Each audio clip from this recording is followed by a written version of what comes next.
Well, thank you for the invitation to be here with you all. I am somewhat amused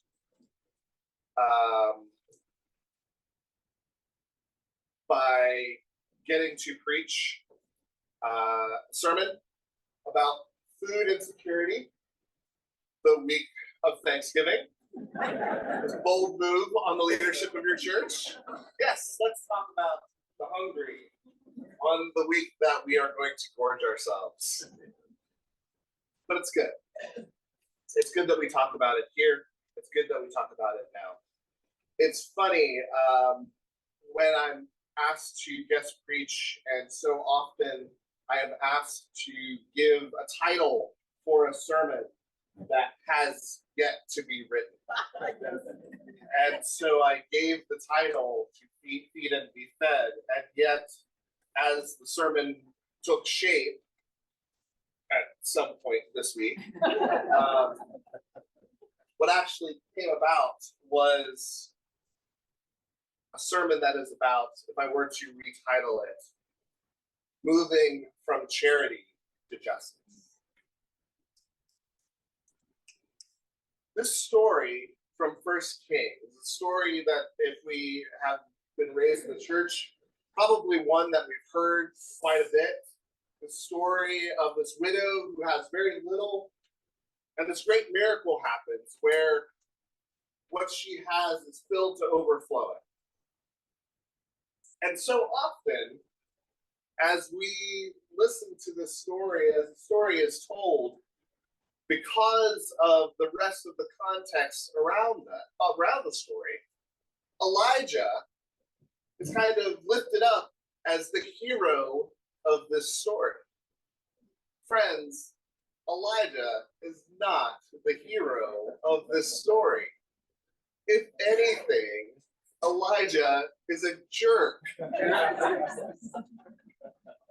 This woman, who is literally on the outskirts of, not only the outskirts of the kingdom of Israel, but on a town that is a Gentile town, and so she is the least of the least.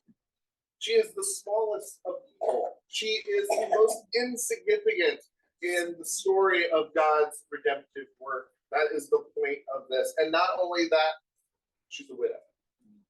She's vulnerable. She is even at the margins marginalized. And Elijah comes up to her and says, "Get me water. And then get me bread." And then she says to him, "Hey, dude, I'm getting some sticks. I'm gonna make a fire. I'm gonna make the last little bit of food that I have. I'm gonna feed it to myself and my son, and we're gonna die, because that's how poor we are." And she says, "Yeah, that's great. Give me some of what you're making." Elijah is not the hero of this story. This is a model that I think we need to recognize as not being very far from what our food charity models often look like. Because we ask so much of people who are on the receiving end of our charity. People who are on the receiving end of our goodwill. People who are on the receiving end of us doing what God called us to do. So often, if you are ever in a food charity space, if you're at a food shelter, if you're at a food bank, there are numerous hurdles for people to jump through before they can receive food. And oftentimes in church spaces, we make them listen to a sermon before we feed them. How cool is that? And oftentimes what I have found in those spaces is that the people who are serving there are people who maybe only weeks or months earlier have been on the receiving end of charity themselves. We ask too much. We ask too much of people who are hurting. ask them to give up of themselves. We ask them to give up of the little bit of resource that they have. And we ask them to give up their dignity so that they can be on the receiving end of us doing the thing that we think is going to make us feel like good Christians. But there's a larger issue in this story, and it's not in the piece that we read. But what's going on in the context here is that there's a famine going on in the land. And when we think famine, we think act of God. We think natural disaster. But in the biblical narrative, anytime there is a famine, it is because of injustice that is in the system. It is because the people who are at the top are not doing right by the people at the bottom. So there's a larger issue here. That there is injustice going on in the system. There's injustice going on in the land. As I was thinking about this sermon, I came back to a quote that I absolutely love. It's from Dom Helder Câmara, who was the Archbishop of Olinda in Brazil. He said, "When I give food to the poor, they call me a saint.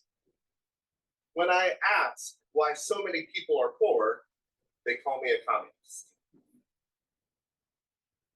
Problem is a system that allows for widows and orphans to be pushed to the edges of society without care. The problem is a system that allows the most vulnerable to wallow away, disrespected, disregarded, holding on to bare threads of their humanity and bare threads of their dignity, and us allowing that to be normal. Because the fact of the matter is, the system hasn't failed this widow. The system is working exactly the way it's supposed to work. The system is designed for those at the top to accumulate and gain and increase. The system wasn't built for her. The system wasn't built with her in mind. And that same thing is true in our system. The system wasn't built for those at the bottom. And so oftentimes when I am in food justice spaces, people are asking the question of how do we fix this broken system? And I say to them, friend, the system's not broken. It's doing exactly what it was designed to do. But Micah gives us a vision of something different. Micah gives us a vision of the way that the world should be. It's a vision of systems change. And there's some really interesting elements to this systems change. One is that it's inclusive. It's for all of the people. Micah makes the point that people come from around the globe to listen to the word of the Lord, to be at the foot of God, because peace is here, because justice is there. It's an inclusive invitation where everyone is offered a seat at the table. It's an inclusive vision of what the world can be. It's a vision where swords and spears, where the implements of war are turned into gardening tools. I love that. As a gardener, I love that. I'm all about that. And it's an image where everyone has their own vine and their own fig tree. Not just George Washington. I made a Hamilton reference last time I preached here. But it's an image where there is ownership, where people have the dignity of their own access to food. They have the dignity of their own property. They have the dignity of having their access to their own means of taking care of themselves, taking care of their families, because that is what the system should look like. Charity degrades. Charity degrades not just the soul of the giver, but the soul of the receiver. And so a system that would be just, a system that would be peaceful, a system that would be whole, would be a system where everyone is lifted up and everyone has the ability to own and produce and make for themselves and for their families. That's the systems that we should be working for. Those are the systems that we should be working to build. Now, until those systems exist, we will need charity. Until the right systems exist, we will need charity. I have had the great fortune over the last couple of years of getting to work with McKay Jenkins, member of this congregation, at the Rock Rose Community Garden. And when we inherited that space, it was called the Charity Garden. And we cringed. Ugh. I don't like working at the Charity Garden. And so McKay had the idea that instead of calling it the Charity Garden, we were going to call it the Rock Rose Food Justice Project. And I said, I don't know, McKay. Call something the Food Justice Project. It's going to need to look like food justice. And he heard me.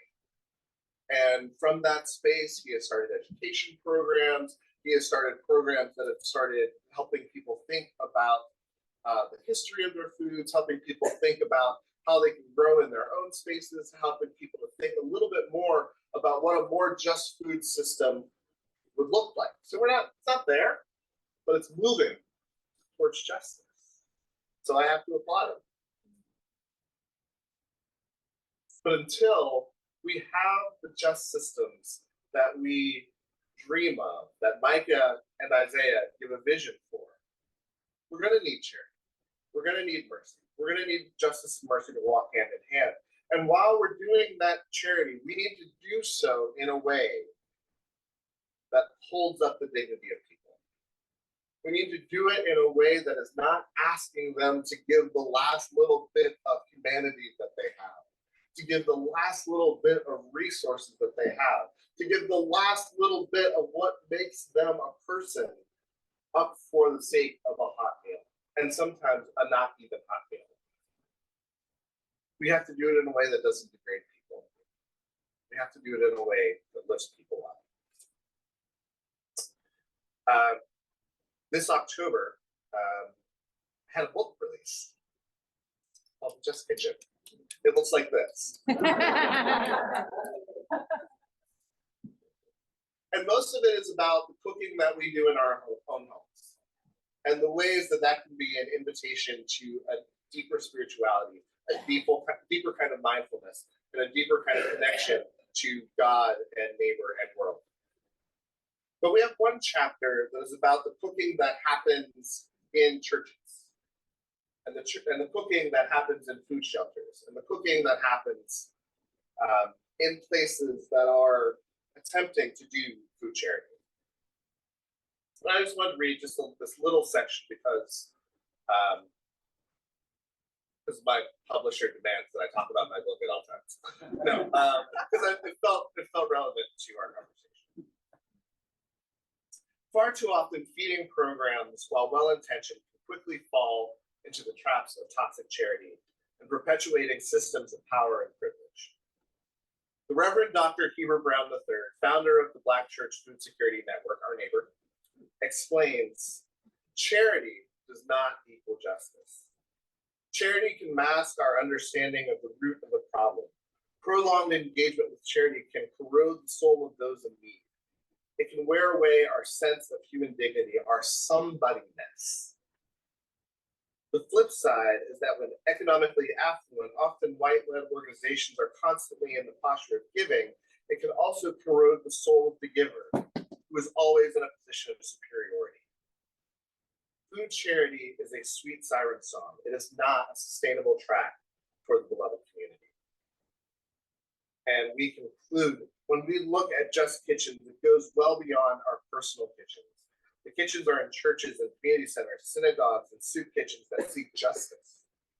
These shared kitchen spaces hold within them understandings of the complex layers of justice and injustice, generosity and power, liberation and oppression, even as Just Kitchens hold a commonality of dignity and shared food that honors everybody's somebodyness.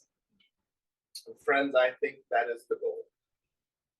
Food has the amazing ability to bring us together in a way that lifts us up, in a way that brings joy and comfort, and the ways that we share food with others can lift up their somebodyness. This week, as we celebrate our Thanksgiving holiday, there will be many opportunities because we are still in a broken system. And so there will be many places for us to do charity this week. And I hope that you will take advantage of some of those places to do charity this week. But also always be thinking of what would it look like for this to move from charity to justice.